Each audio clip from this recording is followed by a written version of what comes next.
Bien sûr, plongeons-nous dans cette captivante exploration. Imaginez un paysage de tension et de stratégie où chaque mouvement est crucial. Chaque victoire est un pas décisif vers un objectif plus grand. Nous commençons notre voyage dans la ville de Torex, un lieu qui, jusqu'à récemment, était le théâtre de batailles intenses. Selon les rapports du ministère russe de la Défense, Torex est désormais sous le contrôle total de l'armée russe. Cette capture marque un tournant significatif dans la quête de la Russie pour dominer la région du Donbass.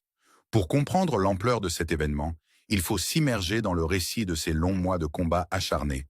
Ce n'était pas une simple bataille. C'était une série de confrontations où chaque tranchée, chaque barrière, chaque fortification a été un défi à surmonter.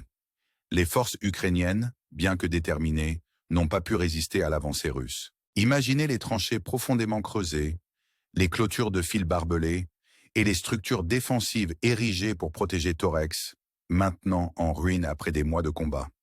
Les images diffusées sur Telegram révèlent une ville dévastée, un symbole de l'importance stratégique de Torex dans cette région contestée. L'armée russe, en prenant Torex, s'est également emparée de la zone minière stratégique de Torexkaya. Un coup dur pour les forces ukrainiennes qui avaient tenté de contre-attaquer sans succès. Cette victoire n'est pas isolée, mais s'inscrit dans une stratégie plus large qui a permis aux forces russes de capturer des districts clés tels que Krindasne et Druzhba. Torex, avec sa taille et sa position stratégique, n'était pas une mince affaire à capturer. Le ministère russe de la Défense attribue cette victoire aux actions offensives actives des brigades de fusiliers motorisés et aux formations de volontaires vétérans. Ce succès marque une étape importante dans la campagne russe, ouvrant la voie à de nouvelles avancées vers des objectifs stratégiques comme Kramatorsk, souvent considéré comme le cœur du Donbass. Les pertes ukrainiennes sont lourdes, tant en hommes qu'en matériel, et la capture de Torex pourrait potentiellement ouvrir la voie à la libération de Kramatorsk par les forces russes, changeant ainsi la donne dans la région. Alors que nous concluons cette première partie, nous nous tournons vers l'avenir. Torex est maintenant sous contrôle russe, mais la question demeure, quel sera le prochain mouvement stratégique? L'objectif russe reste clair, sécuriser la région du Donbass et progresser vers de plus grandes villes. Les forces ukrainiennes, malgré leurs pertes, continuent de résister, mais la pression ne cesse de monter. Ces développements nous amènent à nous interroger sur les implications géopolitiques plus larges. Quel avenir pour l'Ukraine et les régions environnantes? Comment ces batailles façonneront-elles le paysage géopolitique? Restez à l'écoute pour plus de mises à jour et n'oubliez pas de vous abonner à notre chaîne pour les dernières nouvelles et analyses. Merci de nous avoir rejoints aujourd'hui. Poursuivons notre exploration en nous concentrant sur les manœuvres stratégiques qui se déroulent à Koursk et sur le front nord-est à Kharkov. Les troupes russes semblent progresser sur le front de Kharkov, profitant de l'incapacité de l'armée ukrainienne à contre-attaquer efficacement. Ce dynamisme pourrait permettre aux forces russes de s'enfoncer plus profondément en territoire ennemi, compliquant encore la situation pour l'Ukraine. Pendant ce temps, à Koursk, la dynamique évolue constamment. Bien que le ministère russe de la Défense n'ait pas encore publié de nouveaux communiqués, les déclarations d'hier offrent un aperçu des opérations militaires en cours. Les rapports indiquent que les forces ukrainiennes ont lancé une offensive majeure dans la région, tentant de percer avec un afflux important d'équipements militaires. Cependant, les troupes russes ont réagi avec une contre-attaque robuste, parvenant à reprendre des zones clés. Les chiffres émergents de ces affrontements sont stupéfiants. Les forces ukrainiennes auraient perdu plus de 200 combattants et environ 50 unités d'équipements militaires, y compris des chars et des véhicules blindés, en une seule journée. Cela met en lumière l'intensité du conflit et le lourd tribut qu'il impose aux ressources ukrainiennes. Malgré ces revers, les forces ukrainiennes ont réussi à débarquer des troupes dans des zones forestières stratégiques près de Tcherkassy-Konop-Pelka et Uliano, témoignant de leur persistance et de leur acuité tactique. Pourtant, les forces russes, utilisant des technologies avancées et un soutien aérien, continuent d'infliger des dommages significatifs aux positions ukrainiennes. La couverture médiatique ne met pas toujours en lumière ces développements, mais la réalité sur le terrain témoigne des batailles féroces qui se déroulent dans la région de Koursk. L'offensive ukrainienne visant à percer les lignes russes a rencontré une résistance redoutable. Le ministère russe de la Défense a rapporté que les tentatives ukrainiennes d'avancer vers des établissements clés ont été repoussées avec succès par les forces russes. Cette résilience souligne les défis auxquels l'Ukraine est confrontée pour inverser la dynamique à Koursk.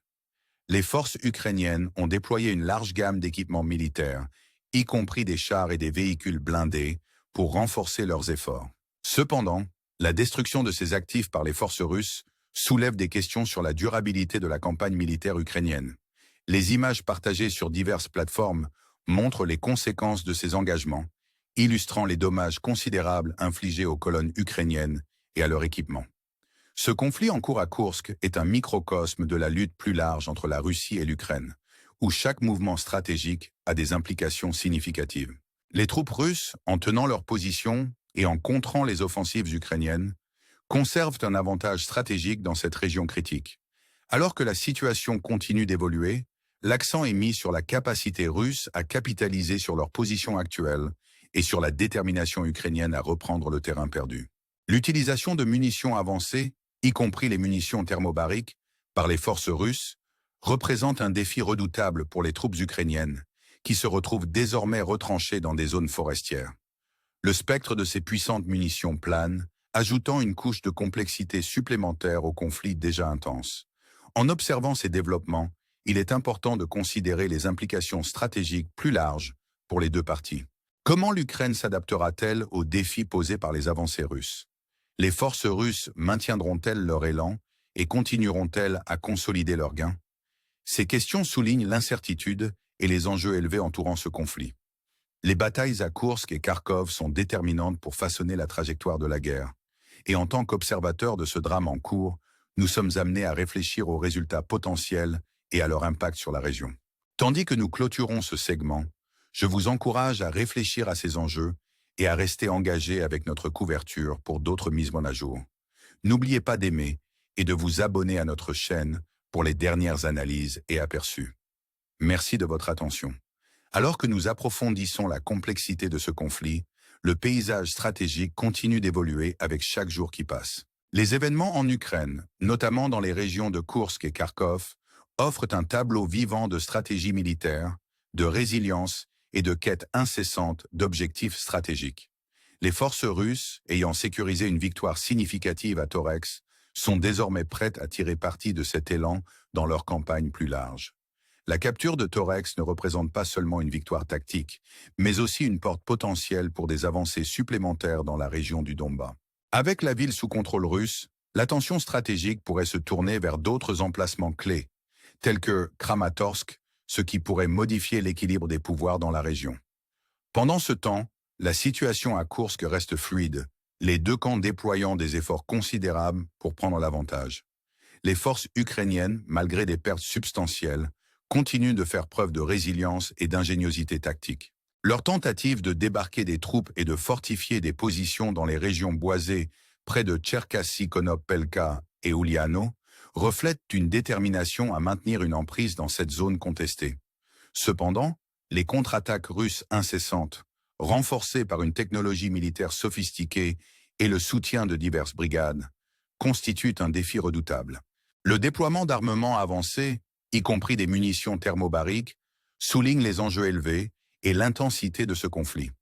Cela pose non seulement une menace significative pour les forces ukrainiennes, mais souligne également la nature évolutive de la guerre moderne, où la technologie joue un rôle crucial dans les résultats. La couverture médiatique de ces événements ne capture souvent qu'une fraction de la réalité sur le terrain. Les images et rapports partagés sur des plateformes comme Telegram révèlent l'ampleur de la destruction et le coût humain de ce conflit en cours. Des colonnes de chars, de véhicules blindés et d'équipements militaires gisent en ruine, témoins des batailles féroces qui font rage. Alors que les forces russes continuent de faire avancer leur avantage, des questions se posent sur les implications à long terme pour l'Ukraine et la région. La perte de lieux stratégiques comme Torex pourrait avoir des effets en cascade, influençant non seulement les dynamiques militaires, mais aussi les alignements géopolitiques. La chute potentielle d'autres villes clés pourrait ouvrir de nouvelles voies pour les avancées russes, redessinant la carte et redéfinissant les contours de ce conflit. Pour l'Ukraine, le défi réside dans l'adaptation à ces changements et la recherche de moyens pour contrer l'élan russe. La résilience et l'ingéniosité des forces ukrainiennes seront cruciales pour naviguer dans ce paysage complexe. Alors qu'elles se regroupent et élaborent des stratégies, l'accent sera probablement mis sur le renforcement du soutien international et l'exploration de nouvelles options tactiques pour regagner le terrain perdu. En réfléchissant à ces développements, il est important de considérer le contexte historique et géopolitique plus large. Le conflit en Ukraine n'est pas seulement une bataille pour le territoire, mais aussi une lutte pour l'identité, la souveraineté et l'avenir d'une nation. La résilience du peuple ukrainien, sa détermination à défendre sa patrie et sa quête d'une résolution pacifique sont des thèmes qui résonnent profondément dans ce récit. En tant qu'observateurs de ce drame en cours, nous sommes rappelés de l'impact humain profond de la guerre. Au-delà des statistiques et des analyses stratégiques, il existe des histoires de courage, de sacrifice et d'espoir qui définissent l'esprit humain face à l'adversité. Ces histoires nous inspirent à réfléchir aux valeurs de paix, de justice et à l'impératif de rechercher des solutions diplomatiques au conflit. Alors que nous concluons ce segment, nous vous invitons à réfléchir aux dynamiques complexes de ce conflit et aux chemins potentiels à suivre. Comment ces événements façonneront-ils l'avenir de l'Ukraine et de la région plus large? Quel rôle la communauté internationale peut-elle jouer dans la promotion de la paix et de la stabilité? Ces questions restent au premier plan alors que nous continuons à suivre la situation. Merci de vous être joints à nous dans cette exploration du conflit en cours. Nous vous encourageons à rester informés et engagés avec nos mises à jour. N'oubliez pas de vous abonner à notre chaîne pour plus d'analyses approfondies et de couverture. Jusqu'à la prochaine fois, prenez soin de vous et restez informés.